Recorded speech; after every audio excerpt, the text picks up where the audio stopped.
You've likely heard it before. Burning Man is not a festival. Burning Man is not a desert rave or a drug-fueled sex party with no rules. So what the hell is Burning Man? To find out, we spent nearly 3 weeks in the Nevada desert. And what we found blew every preconceived notion we had into dust. Creation, destruction, the manifestation of dreams and nightmares alike. For 1 week exists a city that defies all norms of civil society, in a place that no being should ever inhabit. It got rough at times, but we survived. And I'm here to tell you everything. Okay, folks! We gather here today to announce that we just came back from Burning Man! And we've been decompressing, we're still recovering. Everything is still completely covered in dust. Yes. We're gonna talk about our experience as first-time burners. While we have a cleaning cleaning party. Woo! Because look at my shoes, I haven't cleaned them. Whoa. Most of the videos that I see on social media about Burning Man is footage of these crazy party scenes. People dancing in the sandstorms, the extravagant outfits, and the night DJ scenes. And it's true. I've never seen partying like that before. But that is just one small part of what Burning Man has to offer. So underneath all that, what is Burning Man? It is actually not easy to figure out. It's hard to really describe it. There's nothing really quite like it, right? We were invited to Burning Man as part of an art build crew. Our role on that crew was to document, create a short film about what truly goes into that process from start to finish. And that was amazing, first of all, to have a media pass, but also we got to be there early and stay late and really witness how this city was built from the ground up in a matter of weeks and then scrapped down again without even so much as a twist tie left behind. So what's our best definition? In a nutshell, Burning Man, aka Black Rock City, is a temporary city that is erected once a year where tens of thousands of people gather and practice alternative way of living and thinking and interacting with one another. It is located deep in the Nevada desert on an ancient lake bed. That's why they call it the Playa. And there's really nothing that lives out there at all. It's essentially a massive, dead salt flat in the middle of nowhere. It's a very extreme environment. And by the way, when we call this a city, it has everything like an airport, there's a post office, a census, everybody has a home address. There's 80,000 people that come to be citizens of this city for 1 week. It's huge. You're not allowed to have a car. There's no cars except for the art cars. And by foot is kind of crazy. So really the main method of transportation was bikes. Everybody had a bike. In the middle part, the Playa part, there's no roads, which is kind of mind-blowing at first because you can just bike any direction, anywhere. It's actually really fun. People have all kind of mechanisms for alerting others to their presence. And sometimes people are just shouting, ding, ding, as they go by.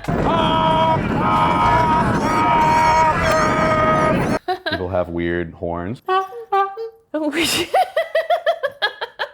That's Steph's superpower. She taught me that, yeah. Do it again.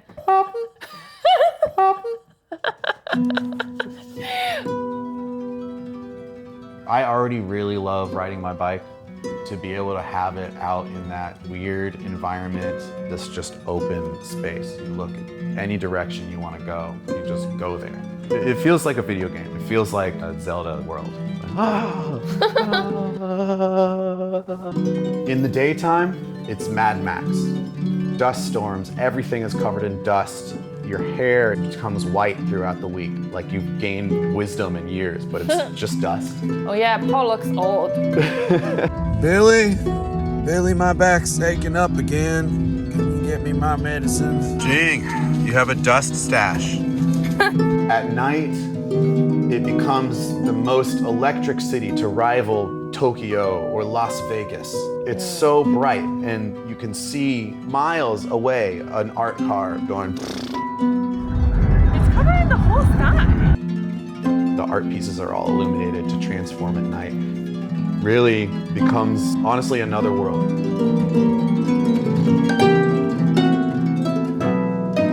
And then you watch the sunrise. There's a sunrise set somewhere. It's the most beautiful thing. Sunrise was amazing. You gotta at least experience one sunrise. That is a reward by staying up all night. And staying up all night does not mean partying. We spent most of our nights just out in Biking deep around. Playa, biking around, experiencing the art at night. It was very peaceful, calming. You might find a little mini party happening at somebody's art piece. It could be anything. It could be anything. It's very exciting in that way. So, the X factor of what makes Burning Man unique to every other gathering on Earth is the 10 principles. If you plan to go to Burning Man and you're doing one thing to prepare, I would say is to read the 10 principles. All of the crazy shit that you've heard about Burning Man, the crazy aesthetics, the partying, the amazing art, they're all products of these 10 principles. It's the foundation of it, it's the fabric of what makes up this culture. It sets a whole new level of intentions for being there. So what are the 10 principles? They're essentially guidelines to living a life that is free of judgment, of discrimination, of the social barriers that we normally experience in the default world. It allows for a childlike sense of curiosity and a whimsical, unguarded way to live your life. Out of the 10 principles, I think several of them I experienced really strongly, and I would like to talk about it from my personal experience. And you too. And me too.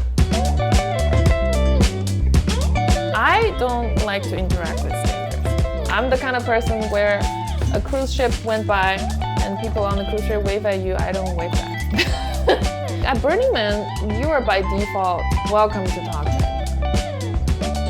You're welcome to step up onto anyone's art car. You're welcome to just waltz into anyone's camp and say hi, and you might get offered a pickle juice shot or some coffee. I feel like in my normal life, when I enter a room where there's a lot of people, men and women, I subconsciously compare myself to them. Okay, am I dressed nice enough to fit in this room? Am I qualified enough in my profession to be talking to them? But at Burning Man, all these concerns kind of go away. You're all just citizens of the playa.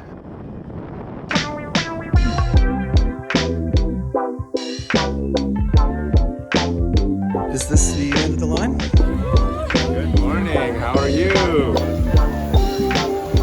Jack off to that later, right? Put it in the wank bank. So much sausage, so hot, so oily, that it's about to be in your mouth. Bro, I'm jacking off to that right now.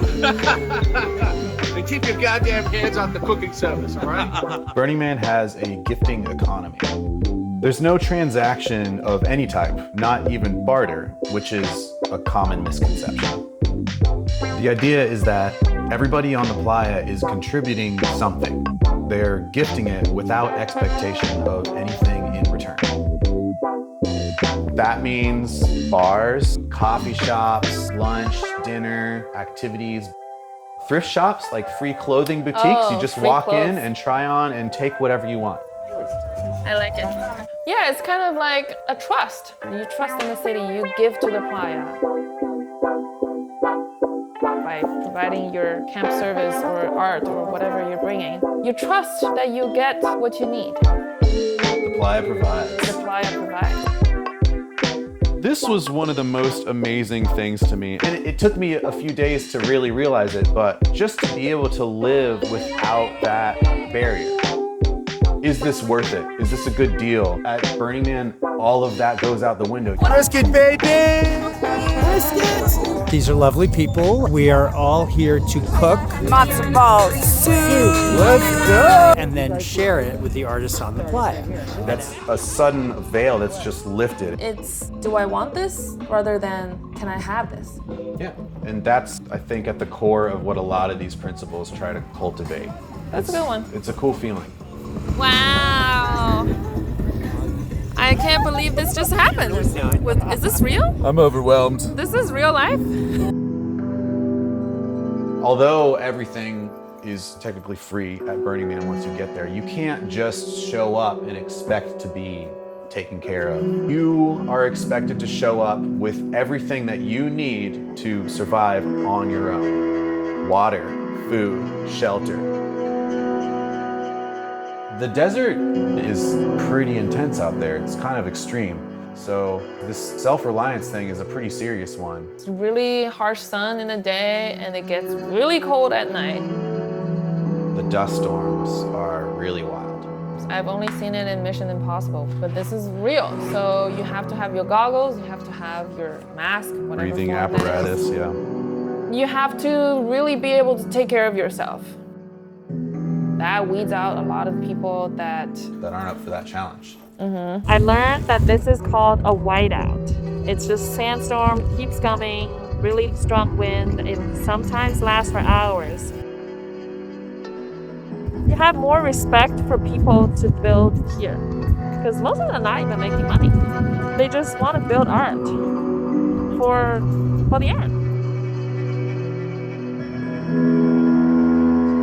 Everyone comes to set up this city in the name of art, in the name of radical self-expression. And it's not just in the art, it's in the music. It's in the art cars that people build. It's in the way people dress, biking naked, or fire spinning, or cooking a delicious breakfast sandwich for someone else. Like, those are all forms of self-expression.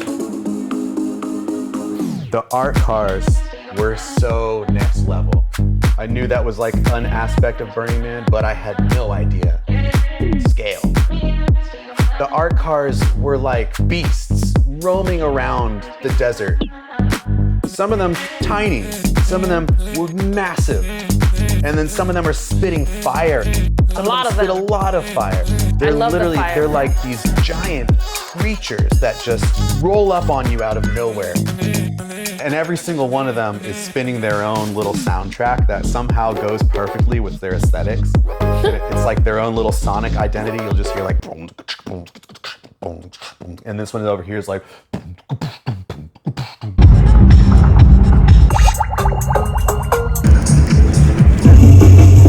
I'm glad you're good at beatboxing. It is in what people wear too. People's outfits were amazing.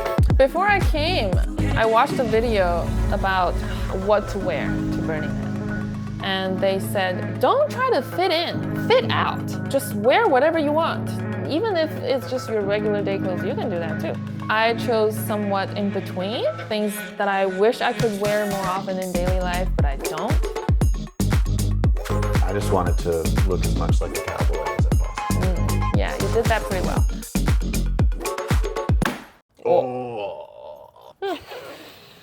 It still smells like the playa dust.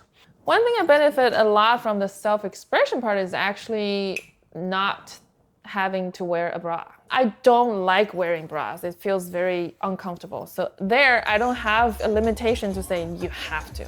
I can just not. Because there are people not wearing anything. Expressing them radical titties. Oh, then he's out. Oh. Moop. You get 1 point. That's something that I was raised on, so it's close to me. To see it on such a huge scale is both incredibly impressive and inspiring. The term you need to know here is moop. Moop. Matters out of place. Matter. Even though it's biodegradable. Doesn't belong here. It's called mooping. Even the tiny piece of cheese, have to moop it out. We've been doing really well with that. Good. When you strike down your camp or your art piece, Every single scrap of wood or a screw needs to be accounted for, or you might not be allowed to camp next year. I don't know what the fuck that is. It's something that the org and the burners take very seriously. There are no trash cans here. You have to pack out all of your trash that you generate. The finest citizens of Black Rock City, they'll spend hours of their day just roaming about and picking up any trash that they see. And you might find some cool stuff. We met a girl when she was helping out. She was wearing a hat. She said, this hat is made of moop. Like everything on her hat, the decoration is something she found. Oh, good moop find, baby. What is that? Is it an earring? Moop on our... And now you got a gift, a reward. Thank you, Playa Gods. No, thank you, Paul and Jane. So?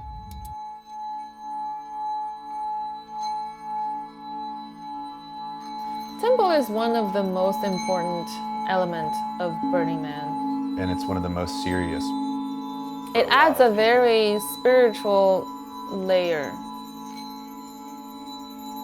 Before I went, I just saw a few vlogs saying that Temple is a place that if you go in, you will want to cry. Yeah. That's the only thing I heard, but I don't know why. Just like the Man, the temple is commissioned by a different artist every year. Apparently it's a great honor to design Temple. And it was so beautiful this year. I would sum up Temple by saying it's a place of letting go. It's a place of loss and goodbye and Grief. and joy and recovery. I think closure. That's good. Closure, I like that. People come from all over with mementos. A lot of times it's of a loved one that they've lost, but can be about letting go of a past self, letting go of an old relationship. People leave these things at Temple, and throughout the week, the walls just fill up with things from people's lives. It's mainly quiet. People are sitting there just grieving. And there's singing at times.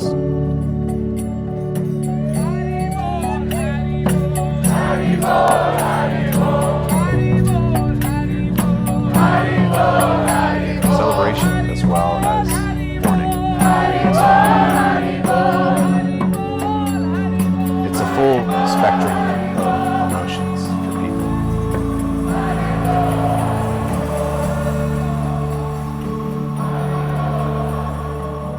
And on Sunday night, the temple burns.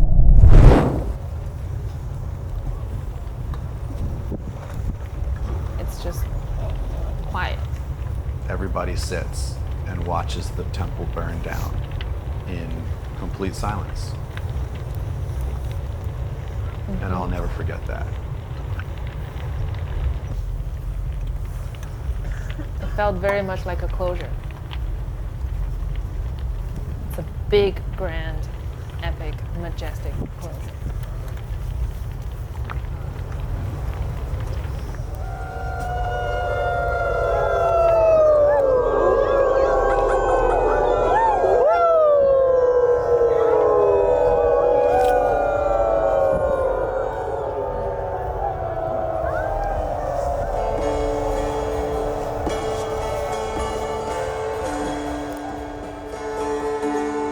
The way that Temple allows you to freely experience it however you need kind of sums up Burning Man as a whole. Is it a festival? The truth is, you can call Burning Man whatever you want, because it can be whatever you want. It is a festival. It's a museum.